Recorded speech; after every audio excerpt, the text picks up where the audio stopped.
for interview and we're gonna meet Ms. Alban. Where we are? Aydın University.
Okay, so you actually want to ask me about Wordsworth? Yes. What do you want to ask me about Wordsworth? Okay, everybody has got some questions, but first of all, we are taking a video. It isn't. Okay, I believe so. Yeah. Thank you. I guess we should start. Yes, I didn't bring Wordsworth with me. I thought I would get away with not speaking about Wordsworth. I can tell you about daffodils. I can tell you about Ode to Immortality. I can tell you about his poetic sort of what's it called? Where he the sort of where he decides on his poetic theory of the time. But you ask your questions. That's better. I wanna ask, do you know interesting facts about his life? Well, I can tell you something maybe. He was born before the French Revolution in the end of the 1770s, 80.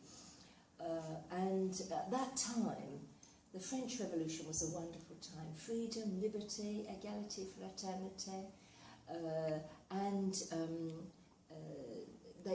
He said to be born at that age was bliss, and to be young was very heaven. And he went to France, and he had a French girlfriend there. They had an affair, and she ended up having a child. He was planning to marry her, but as you know, after the French Revolution came the Terror, and things became very hot for him in France, and in the end he went back to England.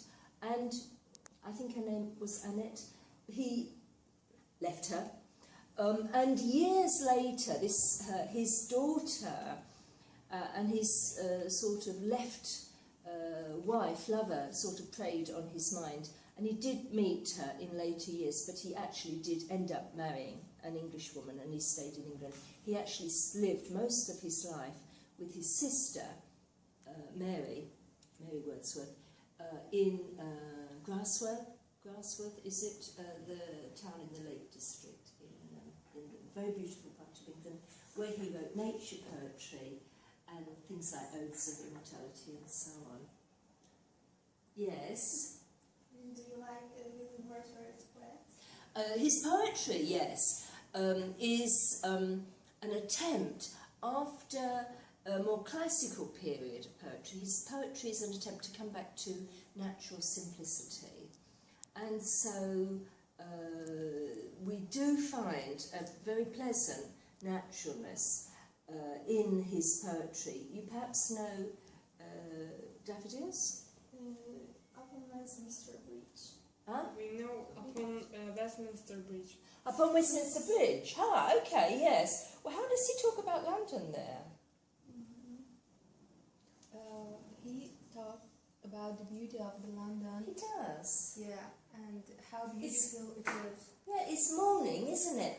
And he talks about the buildings, the silhouette, sort of. We always talk about the silhouette of Istanbul, but in those days, the silhouette of London, the Dome of St Paul's, the buildings, London Tower, and so on, the bridges, as having a beautiful silhouette and having that wonderful promise in the morning. London, of course, wasn't too developed in those days. Later, it became much more ugly, more developed.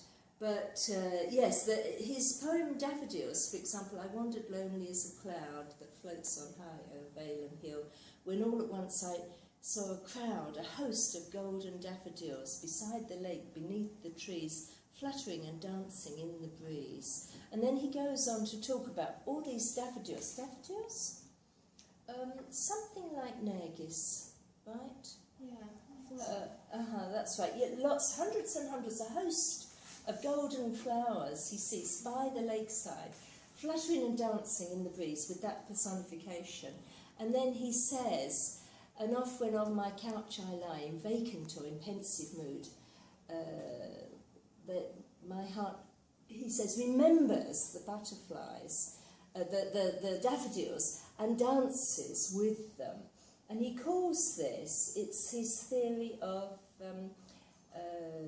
recollection in tranquility. It's one of his poetic theories where he talks about remembering something important and then celebrating it in the poetry. And he says what all you need to do is you have to have a nice picture. It can be the picture of the sun setting on the Golden Horn, or any sort of picture. You can have a seagull flying, and if you take that picture away, later when you're on your own at night in your bed, you can remember and you can enjoy the memory, and it will be there with you as a sort of gift that you can contemplate on. So that he wrote in that way. I wonder that really. What is the importance of the bridge in the Wordsworth's life? Bridge? Yes. I don't know. Westminster Bridge. Westminster Bridge. Yes. I don't know whether it has any importance, but if you can think of bridges, bridges join two sides, don't they? If you can think of bridges it's an important metaphor, isn't it? It joins two sides of the River Thames. Think of him as a person who lived, to some extent, part of his life between England and France. The experiences of, I don't know, whether love and hate. There are many things that we try to bridge in our life, aren't there? But Westminster, of course, you know Westminster is the place where the government is, where the Parliament is. Yes. Parliament Building, Big Ben, the Houses of Parliament, Westminster Abbey. So in that respect, I guess he probably saw it as the centre of London. I think it doesn't, isn't there a line where he says, and all that heart is lying still? The heart of London, yeah, that's right. And so it is the heart of London, and that heart of London that beats is the centre of government, the centre of all the power in London. And of course at that time, soon it's become the centre of the British Empire, which is going to go around the world, on which the sun doesn't set. So it's an enormously powerful heart, I guess. I didn't think that you'd studied one poem, otherwise I would have had a look at the poem. I've got the book, and the book is modern. I knew I could talk about Shakespeare, but never mind. How does Wordsworth's poetry reflect the still and sad music of humanity? The still and sad music of humanity. It's very nicely put, isn't it? And what he does is he takes ordinary characters. He takes a man whose son grows up and works with him and then later leaves home. and doesn't finish the job he does for him. He takes a girl who goes out in the night and gets lost in the snow. That was one of his aims. He wanted to take ordinary people and he wanted us to understand, empathise with the ordinary situations of humanity. And so, what was it, the still heart, the still? Sad music. Sad music, yes. Yeah. And very often the music is sad, isn't it? Yeah. Because, okay, you know, people fall in love, they have friends, they enjoy themselves, and then something goes wrong, love goes wrong, friendship goes wrong, friends separate, children leave parents, and usually some sort of sadness comes in. For example, you haven't asked me to talk about Coleridge, Samuel Taylor Coleridge. Now, Coleridge was a very close friend of Wordsworth. And yeah, that was going to be the next question. And they became very close, and they wrote their preface. This is what it's called. I'm sorry, I can't always remember the names. The preface to Lyrical Ballads was published in about 1800, and they wrote it together. And Wordsworth wrote the lyrical parts, the parts about ordinary human beings, the parts about nature, daffodils, stars, Westminster Bridge, the still sad music of humanity. Coleridge wrote stranger things, more gothic, more weird and wonderful, like The Rime of the Ancient Mariner or Kubla Khan or Christabel. He had a different sort of imagination. He was a drug taker. He started taking drugs for a very painful illness, and he became addicted. These two became very close friends, and they collaborated for, I don't know, maybe 20 years. And then events separated them, as they so often do, and they became a bit impatient with each other, and they couldn't bear to be with each other, and so they became rather alienated. So, of course, you may imagine, you know, he was alienated from his friend. Wordsworth lost one or not two of his children, two children. Yeah, so he had his share of sadness, of course. You have a question about Coleridge? Yes. I was going to ask, William Wordsworth and Samuel Taylor Coleridge were close friends, and they launched the Romantic Age That's together. right. That's right. And I wonder if we can choose one of them as a launcher. Which The one launcher. could be launcher? It's I mean, it's like which one is better, but no. usually Wordsworth is considered the initiator of the Romantic period, which is, in a sense, of the time, zeitgeist. It would have come from the French Revolution. Everybody was speaking liberty, freedom, human rights in those days. He was the organiser, I believe. He put together the preface to the Lyrical Ballads. His friend, Samuel Taylor Coleridge, was a great genius and wrote great poetry, and you may enjoy much of his poetry. He often didn't finish his projects. As I said, he was a drug addict, and in the end, he sort of lost the discipline.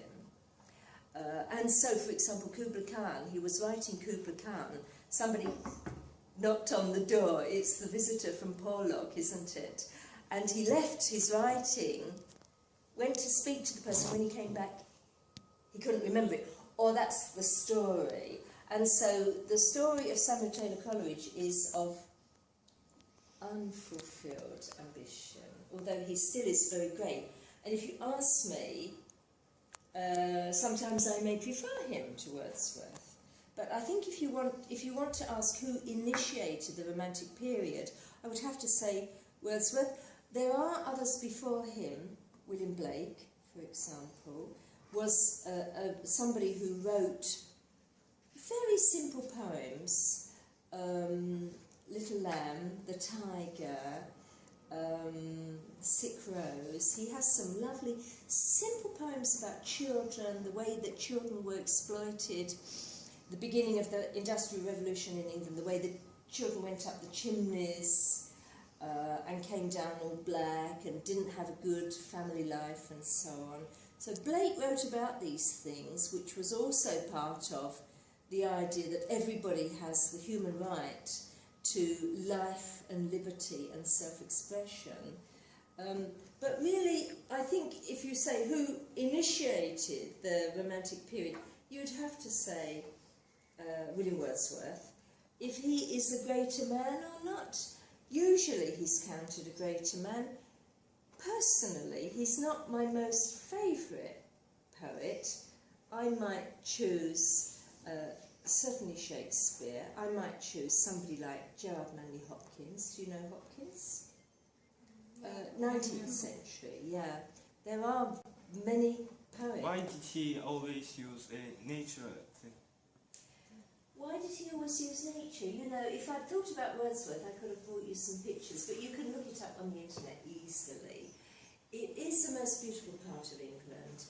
You have the mountains, which you can climb in. You have the lakes beneath. You have all of nature there. You have very little industry, technology. You have to walk for miles and miles to find houses. I guess, living in such a beautiful part of the country, he was saturated with nature, and therefore he saw everything. It wasn't exactly that he saw nature as God. It was as if he saw God through nature, almost. I mean, it was, at that time, you've got the sort of argument that God is the clockmaker making the world. The idea that the world is so extraordinary, so beautiful.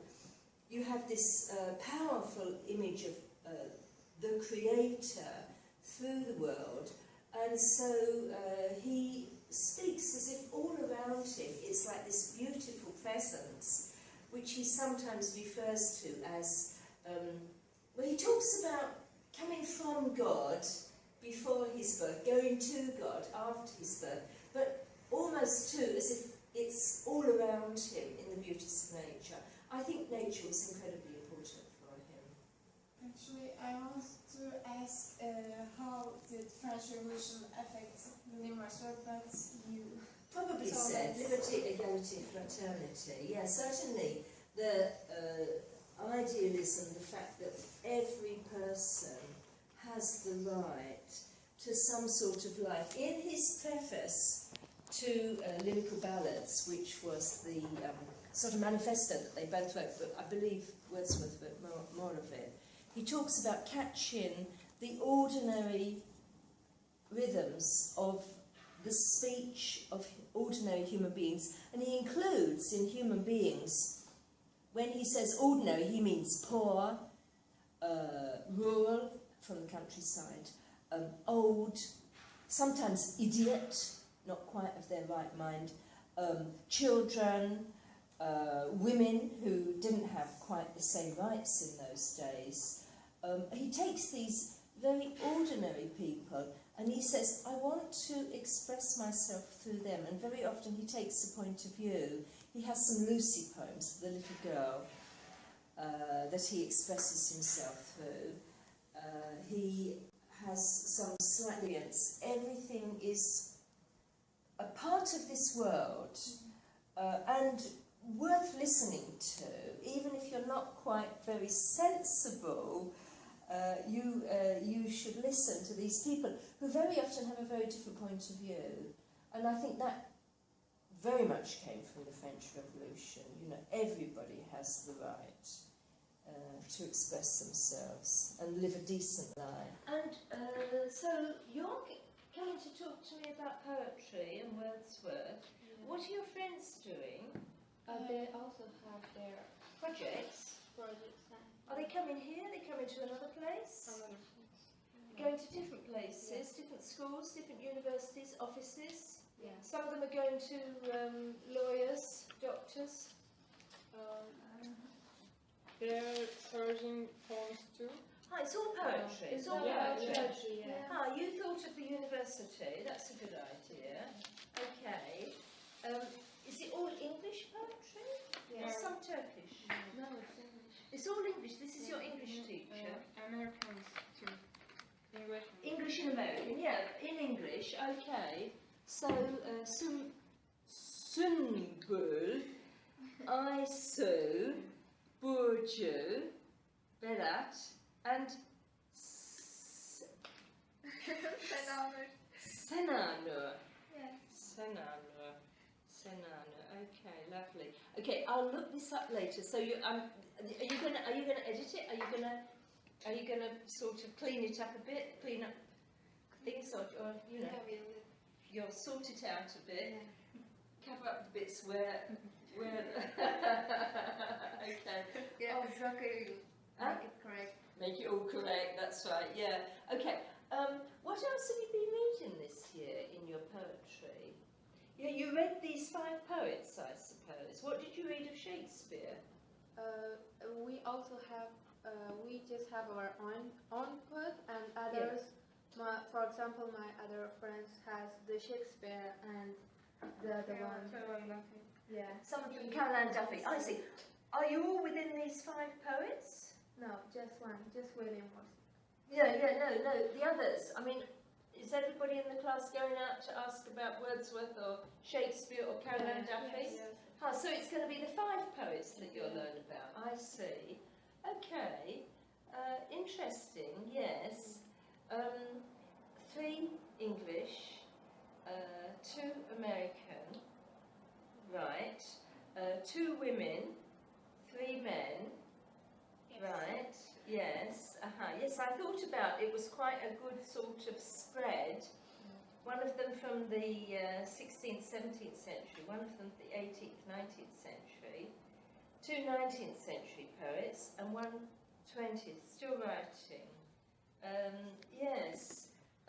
What else can you ask me about Wordsworth? So that you can know a lot of things to take back to your friend. If you had told me it's going to be Wordsworth, I would have looked up a bit more about Wordsworth.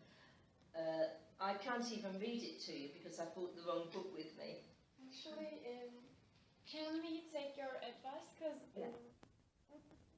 at the end of this project, Yeah. we will write a poem. Yeah, With the style of William Wordsworth. yes, but we We don't don't have know an idea. how we're gonna do it.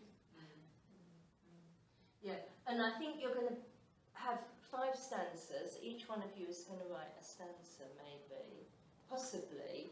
You want to decide on rules. You want to decide. I would go down and get a book. I'll show you on the way down, but you want to choose a topic, something like Istanbul, or something like youth. Something that you can all share, or something like, I don't know, if you said something like spring, I'm not quite sure, but, or family, something like that, or even sisters, you know, I don't know, you know, brothers, whatever it might be, mothers. There must be something that you can work out between the 5 of you that you all have experience of. And you want to give it a certain pattern. So a sonnet is a difficult piece of writing. You know Westminster Bridge is a sonnet? Yes. And it's 14 lines, and it's written in iambic pentameter, and it has a rhyme scheme, something like ABBA or something like that. Now, my suggestion to you would be to take another poem as a model, and I would suggest, I can actually probably give you a copy of it if you come down, something like Daffodils, where you've got 4 lines. Each of you are going to write 4 lines, and you decide on the theme for 4 lines. So you decide on the common theme, whether it's mother or Istanbul or whatever it might be, and each of you writes in a certain pattern your own feelings about this, trying to use some metaphors. My mother's cuddly like a cat. Or my mother walks tall and proud and knows so much. Whatever it is. Or whether you can use the alliteration of the repeated sounds or something to describe whatever it is you want to say. And I would suggest each of you approach it one stanza at a time, and then perhaps in the last one you're sort of tie it all together.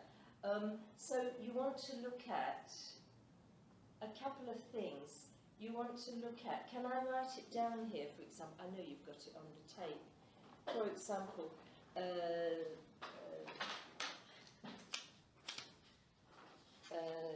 something like, for Wordsworth, if I can put it in quotation marks, emotion recollected in tranquility. And you remember I gave you the example from daffodils. He goes and he sees the daffodils by the lakeside, and he sees them fluttering and dancing in the breeze. And when he comes back, he says, I little thought what joy the show to me had brought. For often when on my couch I lie in vacant or in pensive mood, they flutter on the inward eye, which is the bliss of solitude. And then my heart with pleasure feels and dances with the daffodils.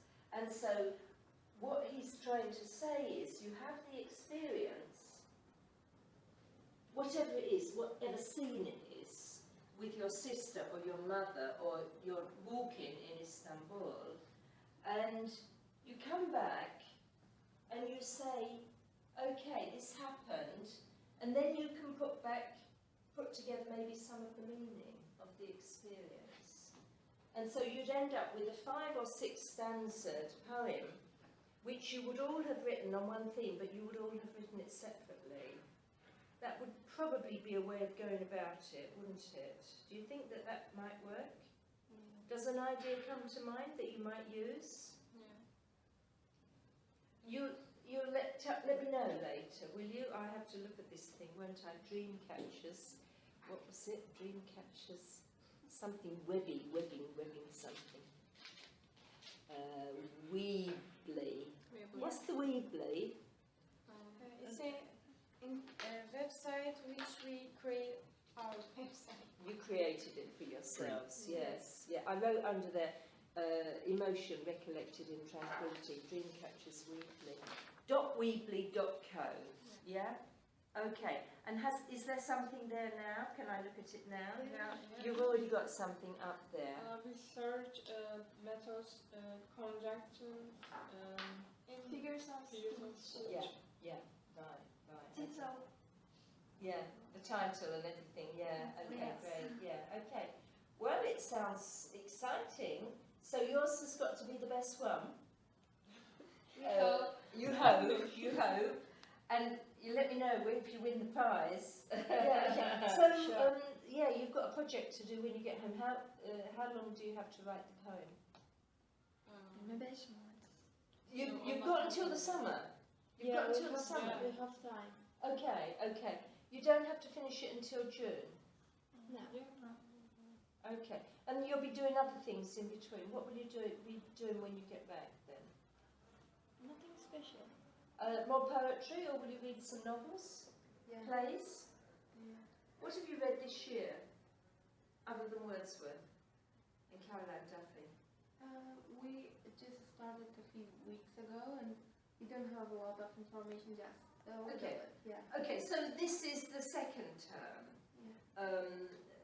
You weren't doing this last term. So your teacher has given you this project. What's the name of your teacher? Suheyla.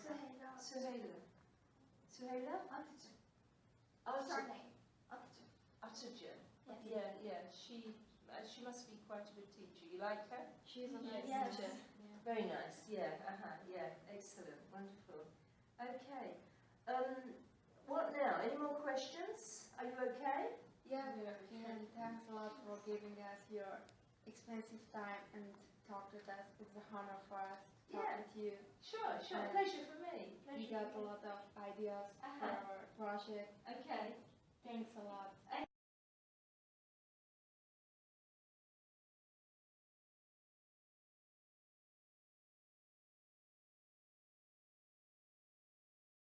Actually, about William Wordsworth. Wordsworth. Ah, the last one that I thought of.